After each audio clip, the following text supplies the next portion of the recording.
नमस्कार दोस्तों, मैं रोहन मिश्रा एक बार फिर से आपको बहुत बहुत स्वागत करता हूं अपने YouTube channel SSS institute of education में। उम्मीद करते हैं आप सभी स्वस्थ होंगे, प्रिपरेशन भी आपकी अच्छी चल ही रही होगी, है ना। तो चलिए इसी क्रम को आज फिर से आगे बढ़ाते हैं भाई, है ना।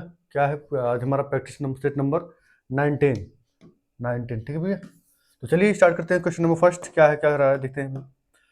निम्नलिखित में से किसे क्रिस्टल के रूप में बदला जा सकता है, बताएंगे भाई।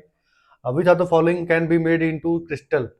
Bacterium, an amoeba, a virus, sperm. किसको एक क्रिस्टल के रूप में बनाया जा सकता है ना, बताएंगे। देखिए अगर हम बात करें इसके राइट आंसर की, तो इसका जो राइट आंसर होगा ऑप्शन नंबर सी, है ना, विषाणु, यानी जिसको हम वायरस बोलते हैं। वायरस को हम एक क्रिस्टल के रूप में बना सकते हैं, क्योंकि इसको हम एक, अगर हम कहीं इसको एक क्रिस्टल के रूप में जमा कर दें, उसके बाद हम इसको हजारों साल बाद भी किसी ऑर्गेनिज्म, लिविंग ऑर्गेनिज्म पर डालेंगे तो फिर भी वो वैसा ही वर्क करता है ये। ठीक है, तो चलिए, तो आपका राइट आंसर क्या है? सी आंसर है। ठीक है, next question number B, second. एक कोशिका फूल जाएगी यदि क्या किया जाएगा? कोशिका में जल के अणुओं की सांद्रता आसपास के माध्यम में जल के अणुओं की सांद्रता से अधिक हो। बी कह रहा है आसपास के माध्यम में जल के अणुओं की सांद्रता कोशिका में जल के अणुओं की सांद्रता से अधिक हो। सी कह रहा है कोशिका और आसपास के माध्यम में जल के अणुओं की सांद्रता समान हो। एंड डी कह रहा है कि जल के अणुओं की सांद्रता का कोई महत्व ही नहीं है। चलिए बताएंगे भाई राइट आंसर क्या है ना। इसके भाई इंग्लिश में भी देख लेंगे, एक बार देख लेंगे, है ना। क्या कह रहा है? The concentration of water molecules is the cell is higher than the concentration of water molecules in surrounding medium। ये तो नहीं, ये गलत बात है। फिर क्या क्या रहा है सेकंड में? The concentration of water molecules in surrounding medium is higher the water molecules, higher the water molecule, ये होगा आंसर। ठीक है, अगर ये आपका राइट आंसर होगा, higher the water molecules concentration in the cell. आपका answer number B is the right answer. B आपका राइट आंसर। ठीक है भैया, next option number question number third क्या कर रहा है? थर्ड क्या है? गुणसूत्र किसमें किससे बने होते हैं, है ना। Chromosomes are made up of, किसके बने होते हैं? डीएनए प्रोटीन या डीएनए प्रोटीन दोनों के, या आरएनए किसके बने होते हैं? बताएंगे भाई राइट आंसर क्या है ना। अगर हम बात करें क्रोमोसोम की, chromosomes are made up of DNA and protein. किसके बने होते हैं? डीएनए एंड प्रोटीन, यानी option number C is the right answer. Next question क्या बात करता है भाई? इनमें से कौन सा विकल्प राइबोसोम का कार्य नहीं है? बताएंगे भाई इसमें से कौन सा ऐसा विकल्प है जो ये कह रहा है कि राइबोसोम वर्क नहीं करता। यह प्रोटीन अणुओं के निर्माण में मदद करता है, राइबोसोम की बात कर रहा है, तो सही स्टेटमेंट है। यह एंजाइमों के निर्माण में मदद करता है, ये तो गलत बात है, ये गलत है।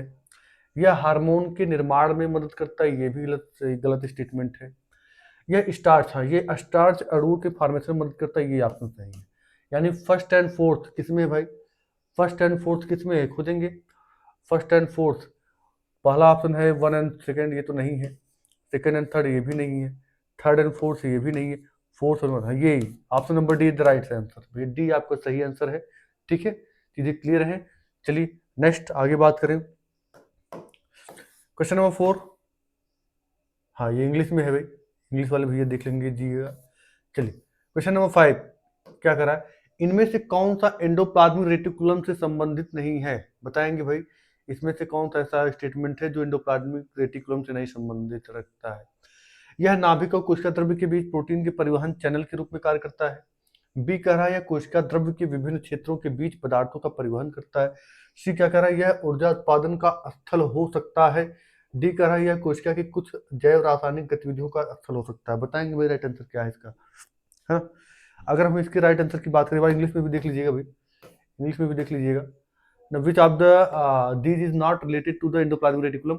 It behaves as transport channel for protein between nucleus and cytoplasm. B कह रहा है it transport materials between various regions in cytoplasm.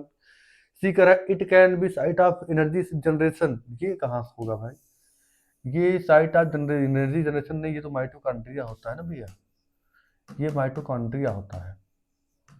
तो यही आपका राइट आंसर हो जाएगा। Option number C is the right answer. D it can be the site of some biochemical activity, तब तो चलिए तो सही है। तो आपका राइट आंसर क्या जाएगा? C option. चलिए फिर क्या कर रहा है क्वेश्चन नंबर सिक्स, ध्यान से पढ़िएगा, ध्यान से पढ़िएगा, फिर सही से राइट आंसर दीजिएगा, है ना। ध्यान से पढ़िए, उसके बाद फिर आंसर दीजिए। किसी पिंड को यूं वेग से ऊर्ध्वाधर की ओर ऊपर की ओर फेंका जाता है। अधिकतम ऊंचाई h जिस तक वह उठेगा वह है, क्या है भाई, बताएंगे, है ना। देखिए इसका यू अपॉन जी होगा, या यू स्क्वायर अपॉन टू जी होगा, या फिर यू स्क्वायर अपॉन जी, या फिर यू अपॉन टू जी, क्या होगा इसका राइट आंसर, है ना, बताएंगे भाई इसका राइट आंसर क्या होगा। अगर हम इसके राइट आंसर की बात करें तो ये जो है, अगर कोई पिंड ऊर्ध्वाधर ऊपर की ओर फेंका जाता है तो अधिकतम ऊंचाई के साथ जिस तक वह उठेगा वो होता है आपका वी स्क्वायर, एक सेकेंड यार, V square upon two G. Option number B is the right answer. ठीक है भाई, देख लीजिए, ठीक है, सही है। फिर 6 नंबर क्वेश्चन क्या कह रहा है भाई, a body is thrown vertically upward, यही है 7 नंबर, ये है। किसी गतिमान वस्तु के लिए विस्थापन और दूरी का संख्यात्मक अनुपात होता है ना, हमेशा एक से कम होता है। बी कह रहा है हमेशा एक के बराबर होता है, सी कह रहा है हमेशा एक से अधिक होता है, या एक के बराबर या उससे कम होता है। The numerical ratio of displacement to distance for a moving object is always less than 1। अगर डिस्प्लेसमेंट की बात कर रहा है तो देख लेते भाई, ऑलवेज इक्वल टू 1, फिर क्या कर रहा है कि always more than 1, equal or less than 1। हाँ, ये अगर डिस्प्लेसमेंट की बात कर रहा है या तो इक्वल होगा या लेस देन 1 होगा। Option number D is the right answer, D आपका सही आंसर होगा। ठीक है, चलिए नेक्स्ट क्वेश्चन की बात करें हैं 7 के बाद 8 नंबर। 8 क्या कह रहा है, यदि किसी वस्तु का विस्थापन समय के वर्ग के समानुपाती है, क्या कर रहा है, यदि किसी वस्तु का विस्थापन समय के वर्ग के समानुपाती है तो वस्तु गति करती है, बताएंगे right answer. If the displacement of an object is proportional to square of time then the object moves with, बताएंगे भाई इसका राइट आंसर क्या है ना। Uniform velocity, uniform acceleration, increasing acceleration, D कर रहा है डिक्रीजिंग एक्सीलरेशन। अगर कोई वस्तु विस्थापन के वर्ग के समानुपाती है तो वह वस्तु जो है हमेशा क्या करती है, ये हमेशा जो है यूनिफॉर्म एक्सीलरेशन में मूव करती है। ठीक है, ठीक है, हाँ, ये जो होता है यूनिफॉर्म एक्सीलरेशन में मूव करती है। ठीक है, तो ये आपका right answer number B, B आपका राइट आंसर है। ठीक है, नेक्स्ट क्वेश्चन,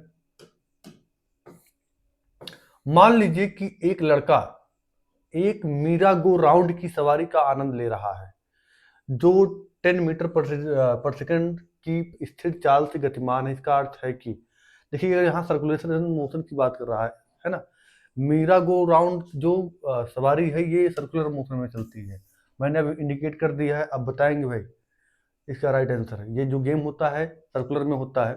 ठीक है, suppose a boy is enjoying a ride on a merry-go-round which is moving with a constant speed of 10 meter per second. It implies that the boy क्या कर रहा है, at rest में है, या moving with no acceleration है।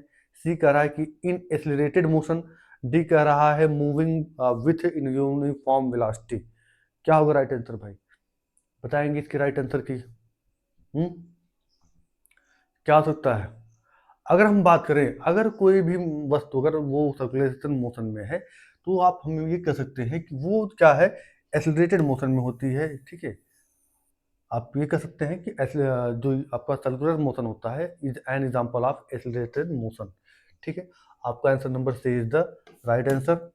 चलिए next question क्या कर रहा है देख लेते हैं भाई। Next question, v minus T graph के अंतर्गत क्षेत्रफल एक भौतिक राशि को दर्शाता है जिसकी ऊंचाई है ना, बता इकाई है, इकाई पूछा है भाई, ध्यान देना है ये यहाँ पर, है ना, इकाई पूछा है। यानी ये ग्राफ है वी एंड टी के अंतर्गत क्षेत्रफल और एक भौतिक राशि को दर्शा रहा है जिसकी इकाई क्या हो सकती है, बताएंगे भाई राइट आंसर क्या है ना, ईमानदारी से। Area under A V T graph represent a physical quantity which has the unit, बताएंगे भाई राइट आंसर, है ना। क्या करें, इसका आंसर बताया जाए या फिर छोड़ दिया जाए आपके ऊपर, हाँ, बताया जाए आंसर। अगर कोई ग्राफ के अंदर, है ना, v और t के बीच अगर संबंध दिखा रहा है तो वो एक्चुअली आपको दिखाता है डिस्प्लेसमेंट को, है ना, डिस्प्लेसमेंट को शो करता है। ठीक है, और डिस्प्लेसमेंट का जो मात्रक होता है, जो यूनिट होती है वो क्या होती है, मीटर स्क्वायर होता है, या मीटर होता है, या मीटर क्यूब होता है, मीटर पर सेकंड होता है, क्या होता है बताइए? तो इसका राइट आंसर होगा आपका मीटर। डिस्प्लेसमेंट का यूनिट जो होता है मीटर होता है, यानी option number B is the right answer. B आपका इसका राइट आंसर है ना। और भैया उम्मीद करते हैं आपको सेशन पसंद आया होगा। लाइक शेयर सब्सक्राइब करना ना भूलिए। मिलते हैं नेक्स्ट वीडियो में। धन्यवाद।